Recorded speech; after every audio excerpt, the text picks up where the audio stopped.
People on the internet often laugh when they hear about Honda, the NA, front wheel drive, they make lawnmowers, VTEC, turbo lag without the lag, but millions of people around the world can't be wrong. For those that own a Honda Accord Euro or a CL9, those that know, know, but those that don't know. Today, we've got a very special guest with the Honda CL9. We're gonna see why it's so cool, why it's so good, and why it's so underrated.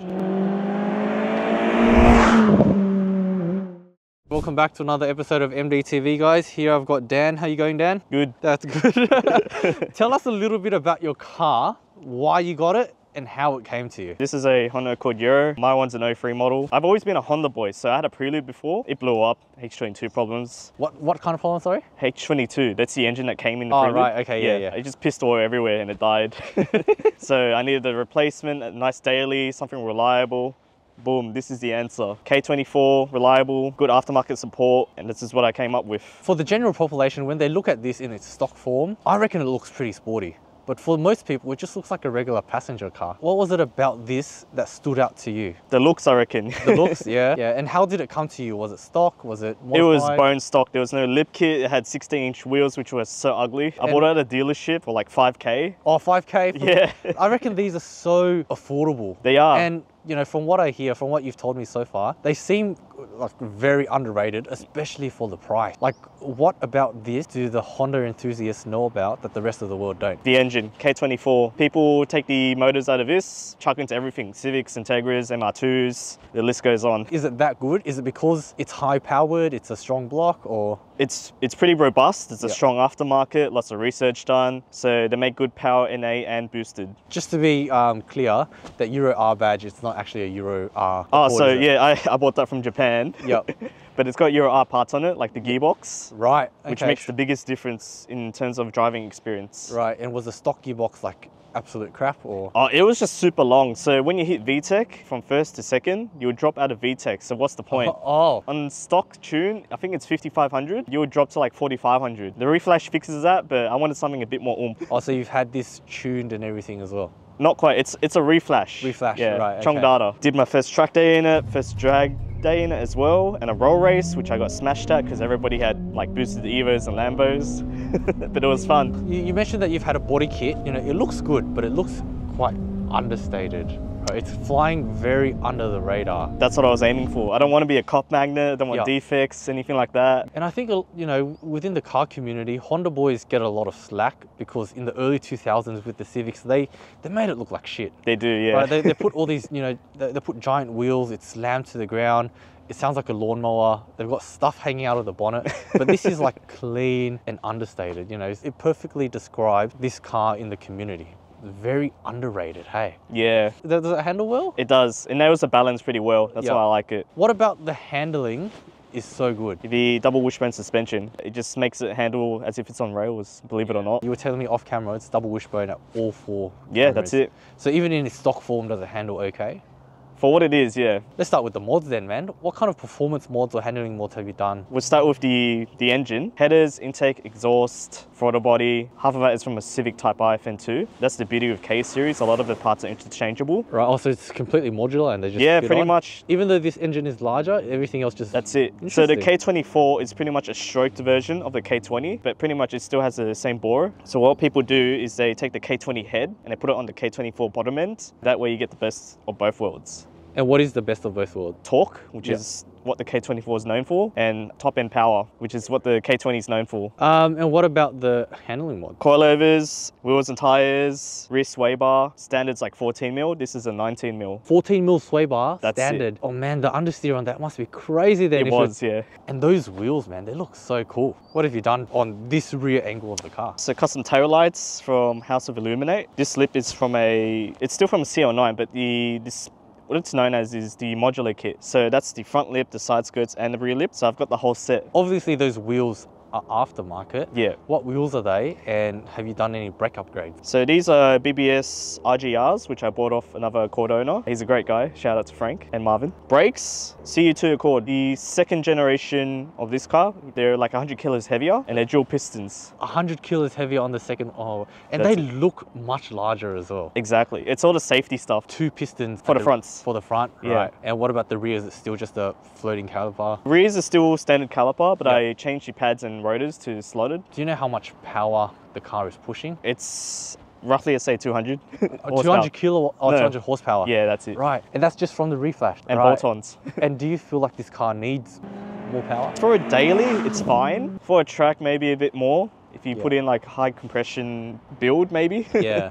And I think that's where people start to get it wrong. As a daily, this is probably really good, right? That's it, Especially yeah. with all the mods that you've done. If you do spirited driving, it sounds like it's, you know, pretty fun. And I think people give it a lot of flack because as soon as you take it on the track, it might start, you know, to show its loose ends or... Yeah. That cannon though, bro. I don't know how I feel about that. I love the dual exit exhaust stock. Yeah. Right? The stock look, but from the sound of it, it's so good, man.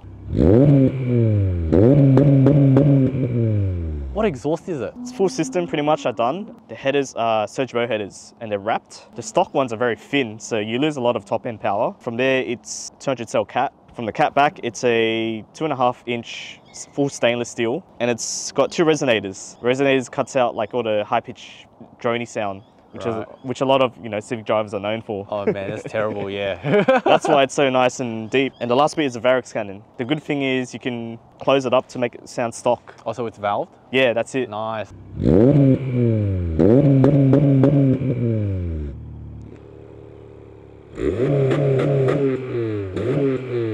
Well, this is a pub spec, so it doesn't have all the luxury features. But that's nice and simple, right? That's all the mods done, and that's pretty much everything on the outside. Yeah. Right, what we're really here for is the driving experience. Oh, yes.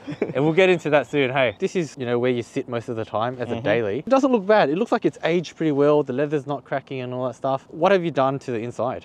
Main thing is the head unit. It was just cumbersome, had no modern connection, so I just changed all that out. This fascia kit I imported from America through Amazon, and this is like a Kenwood head unit. These seats, you know, half leather, half suede. I reckon it's like the best of both worlds. What about the shifter? Is that a short shifter or is that just stock standard shifter from that gearbox? This is a Mugen short shifter. Underneath it looks pretty much the same, but much shorter throws, and that's a skunk 2 knob. And are the gearboxes robust? Like, do they take a lot of, you know, abuse? Yeah, because they don't push much power. Lawnmower power, bro. Just before track day, I went to DNA Motorsports. Yeah. And they did the alignment. So this has like a full professional race alignment. Yeah, yeah. Right. And Height adjusted as well, so they actually had to raise it. That's it for the interior, hey. Nice and simple. And again, we're all about the driving experience for this car. So I'll take some B-rolls and we'll go for a drive, hey. Alrighty.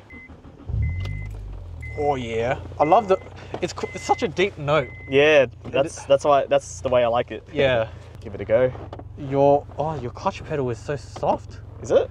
Yeah. Oh. And the biting, it's not a Very long low. pedal. It's not a long pedal, hey. Yeah.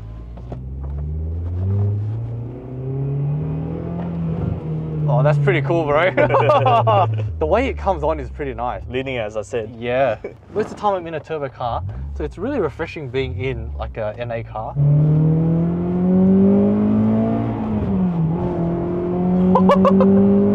For a heavy car, this feels like it's well planted, man. Or maybe it's because of the LSD, the tires. So you've got the LSD on there as well, yeah. The tires, but also the coilovers and the sway bar that you've done. It feels pretty good. Thanks, man.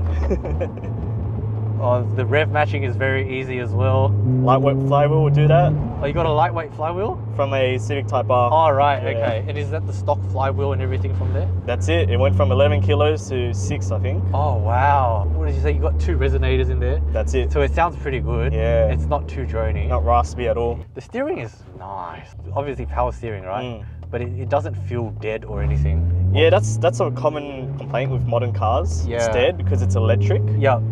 With these, they're hydraulic. It doesn't feel like it needs more power on the road, man. Nah.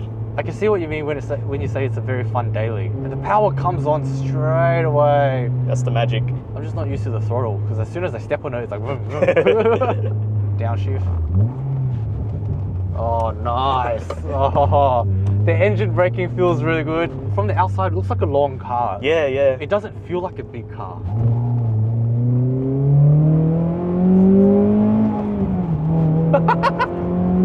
He loves it. This is so much fun, dude. I can't get over the power band. It's just so linear and it's always there, bro. That's why people love Honda. I can't get over how it feels light. This car feels light. It doesn't feel long. It feels like it's got a short wheelbase.